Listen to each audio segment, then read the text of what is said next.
সবাইকে স্বাগতম। আজকের ভিডিওটির বিষয়বস্তু হচ্ছে প্রাইস অ্যাকশন টার্মিনোলজিস। টার্মিনোলজিস বলতে আমরা আসলে বোঝাচ্ছি যে প্রাইস অ্যাকশনের সাথে সম্পর্কিত যে টার্মস গুলো আছে, যেগুলো আমরা সচরাচর ব্যবহার করি প্রাইস অ্যাকশন অ্যানালাইসিস করার জন্য, এগুলোই। তো আমরা আস্তে আস্তে যাই, দেখি চলুন আমাদের আজকের বিষয়টিতে কি কি আছে। তো সবার আগে আমরা দেখছি যে এই স্লাইডটিতে যেটা আছে সুইং। সুইং আমরা খুবই সহজভাবে বলতে পারি যে আহ, কি বলে যে মুভমেন্ট, আপস এন্ড ডাউনস যে মুভমেন্ট হয় স্টকের প্রাইসের, এগুলোকে বলা হয় সুইং। কিন্তু যদি ডেফিনেশন করে বলতে হয় তাহলে বলতে হবে যে যে কোনো ধরনের ফ্ল্যাকচুয়েশনস বা প্রাইসের যে ফ্ল্যাকচুয়েশনস, যেটা আসলে big enough to two new price level. যে ধরুন একটি স্টকের সুইং ততক্ষণ হবে না যতক্ষণ না পর্যন্ত স্টকের প্রাইসটা একটু নিউ লেভেলে না যায়, in both direction, up up সাইডেও হতে পারে, আবার ডাউন সাইডেও যেতে পারে।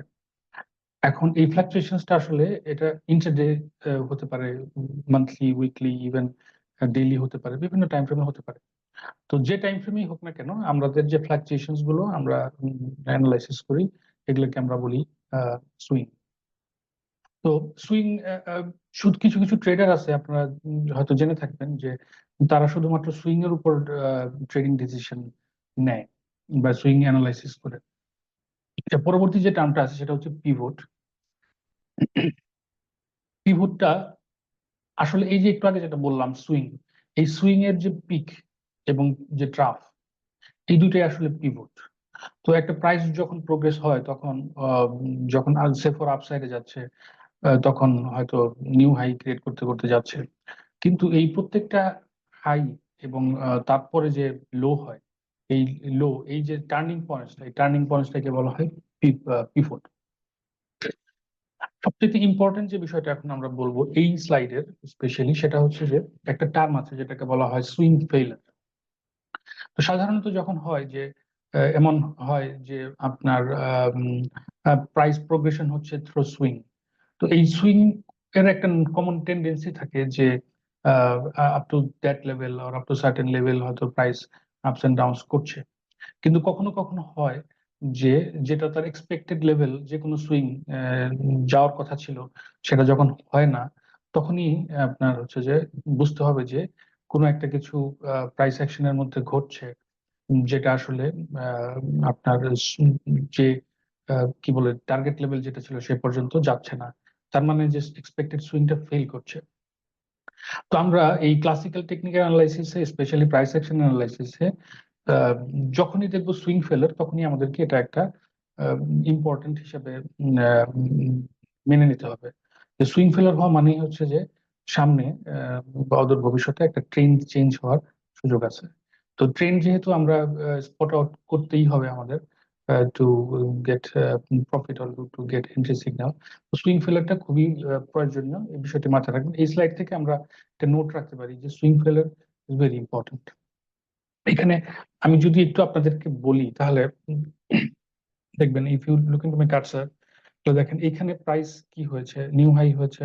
নিউ হাই হতে হতে একটা প্রোগ্রেশন হয়েছে, কিন্তু একটা সময় দেখেন এই হাইয়ের পরে কিন্তু এক্সপেক্টেড লেভেলে প্রাইস কিন্তু আর যায়নি। So we are calling it swing ফেলার।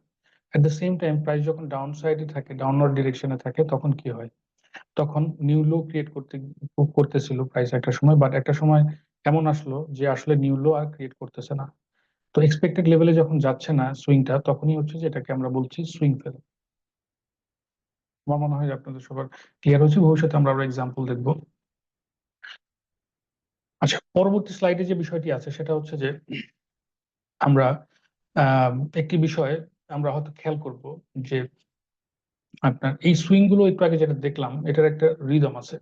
তো এই রিদম গুলোকে যখন আমরা আহ, আহ, একটা চ্যানেল, বা চ্যানেল বলতে আমরা এখানে বোঝাচ্ছি যে আপনার যে এই যে সুইং গুলোর যে ভার্টিক্যাল যে ডিস্টেন্সটা হয়, তো এই ভার্টিক্যাল ডিস্টেন্স গুলোকে আমরা যদি আপনার কি বলে যে যে কোনো লাইন দিয়ে আহ, ইয়া করি, কি বলে এটাকে, গাইডেড করি, অথবা লাইন দিয়ে এটাকে বিশ্লেষণ করি, তখন দেখা যাবে যে এই যে পিক পয়েন্ট যেগুলো ছিল, যেগুলোকে আমরা পিভট বলছি, এই পিক পয়েন্ট এবং যে লো পয়েন্ট, যে লোয়ার পিভট গুলো ছিল, ওই ওই দুইটা পিভট পয়েন্টের মাঝখানে যে জায়গাটা, এই জায়গাটা তখন একটা চ্যানেলে রূপান্তরিত হয়।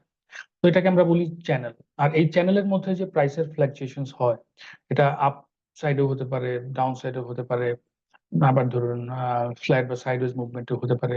কিন্তু এটা যখনই আমরা একটা সুইং পাবো, একটা রেগুলার রিদম পাবো, তখন আমরা এটাকে বলি রেঞ্জ বাউন্ড।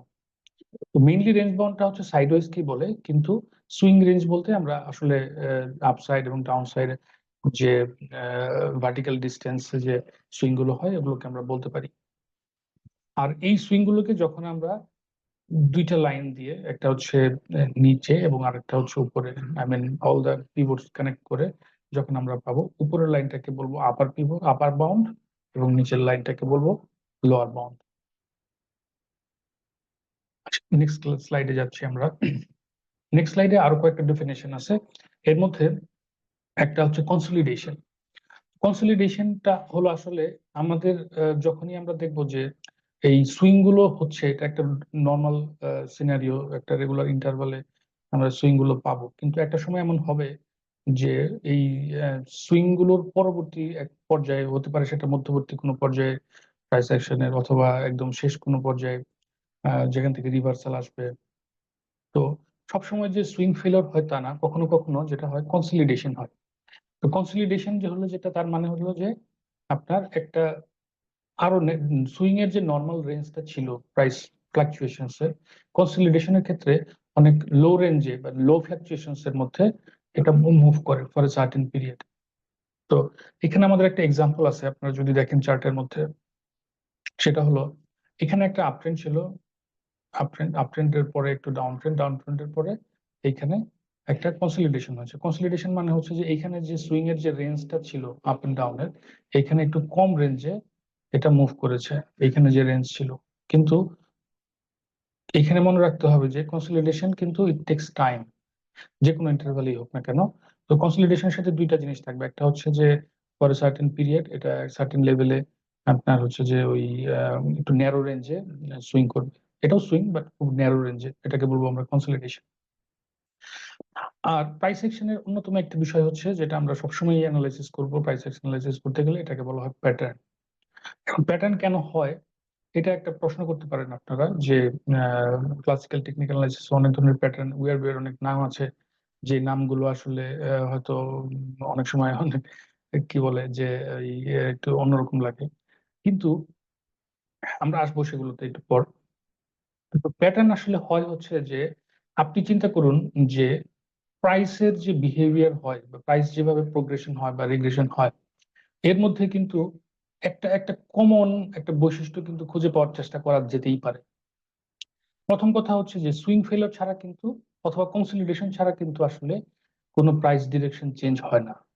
তো যখনই সুইং ফেলার ছাড়া এবং কনসলিডেশন ছাড়া প্রাইস ডিরেকশন চেঞ্জ হচ্ছে না, তার মানে হচ্ছে যে there should be or there could be some pattern. এই প্যাটার্নটা বিভিন্ন রকম হতে পারে, আমরা পরবর্তী স্লাইডে বা ভিডিওতে হয়তো আসবে। তো এই প্যাটার্নের সবচেয়ে ইম্পর্টেন্ট আরেকটা বিষয় হলো, সেটা হলো যে যখন আমরা একটা প্যাটার্ন স্পট করি, তখন প্যাটার্নের সাথে সংযুক্ত আরেকটা ডেফিনেশন আমরা ব্যবহার করি, যেটাকে বলা হয় হচ্ছে প্যাটার্ন এক্সিট। প্যাটার্ন এক্সিট মূলত হচ্ছে আসলে ব্রেকআউট। আমরা ব্রেকআউট সম্পর্কে সবাই কম বেশি জানি, যখন একটা ন্যারো রেঞ্জ থেকে রেঞ্জ, যখন প্রাইস রেঞ্জ যখন বাড়তে থাকে, তখন একটা ব্রেকআউট হয়, অথবা পূর্ববর্তী কোনো প্রাইসকে যখন বর্তমান প্রাইস অতিক্রম করে, তখন একটা ব্রেকআউট হয়। তো এই ব্রেকআউটটা আসলে হচ্ছে যে কোনো না কোনো প্যাটার্ন এক্সিট, এটা মনে রাখতে হবে। সো এইখান থেকে, এই স্লাইড থেকে আমরা যে ডেফিনেশন গুলো শিখলাম, একটা হচ্ছে কনসলিডেশন প্যাটার্ন, আর একটা হচ্ছে প্যাটার্ন এক্সিট। চলুন আমরা নেক্সট স্লাইডটা দেখি।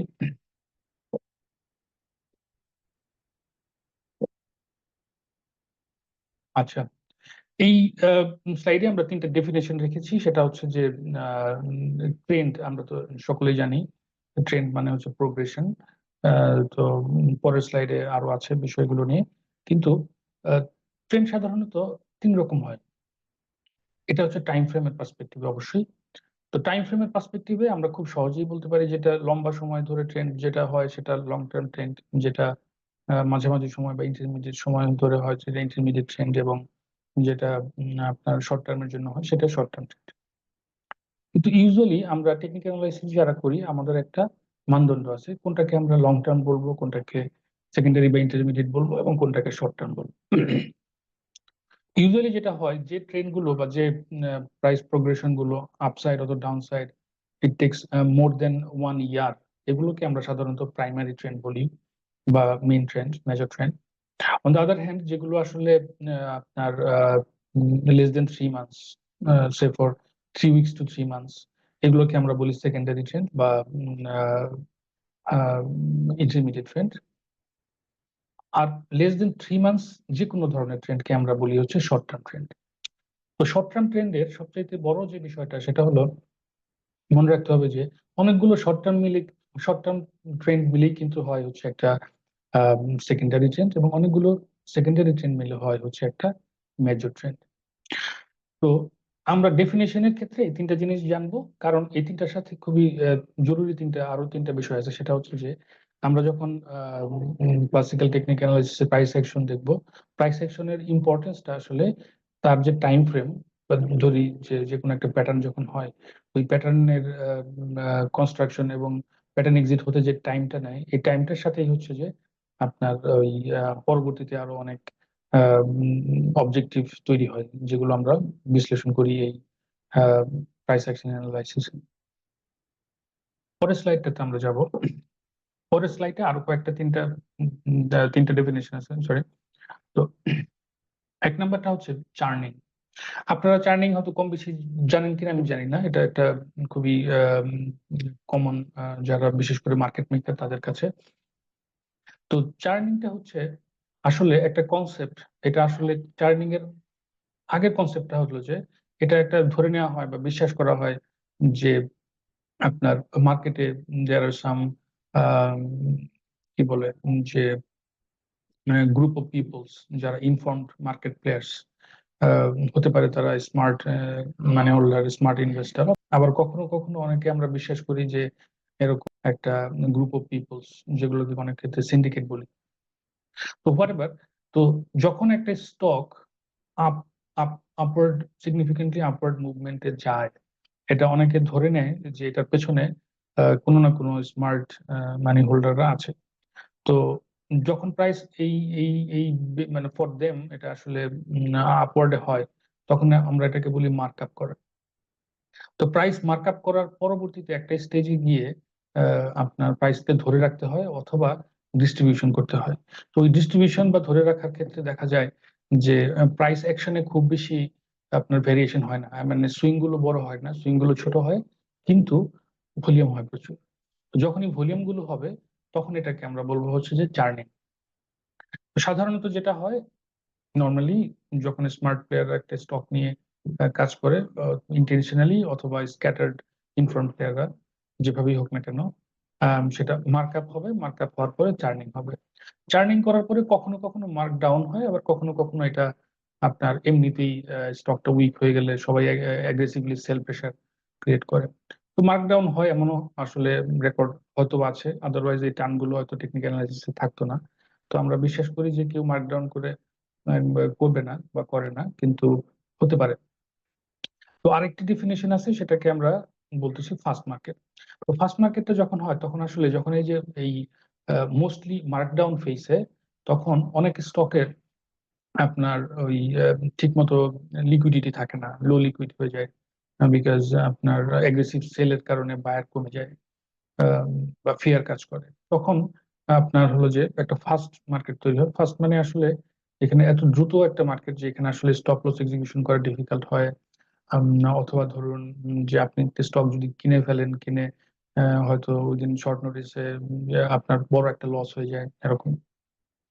ফার্স্ট মার্কেট সাধারণত আপনার মোস্টলি বিয়ারিশ বা ডাউন মার্কেটে হয়, কিন্তু কখনো কখনো এমন হয় যে আপ মার্কেটে হতে পারে। আপনার দেখবেন অনেক সময় একটা স্টক হয়তো টানা কয়েকদিন হল্ট হচ্ছে বা সার্কিট ব্রেকারে টাচ করতেছে, এটাও এক ধরনের ফার্স্ট মার্কেট। আপনি ভয় পেয়ে যাবেন যে স্টকটা কোথায় গিয়ে থামবে। কিন্তু কিনতে গেলে আপনার হলো যে আপনি আসলে যে দামে কিনতে চান, সেই দামের চাইতে হয়তো বেশি দামে কিনতে হতে পারে মার্কেট থেকে। এগুলো সাইন অফ ফার্স্ট মার্কেট।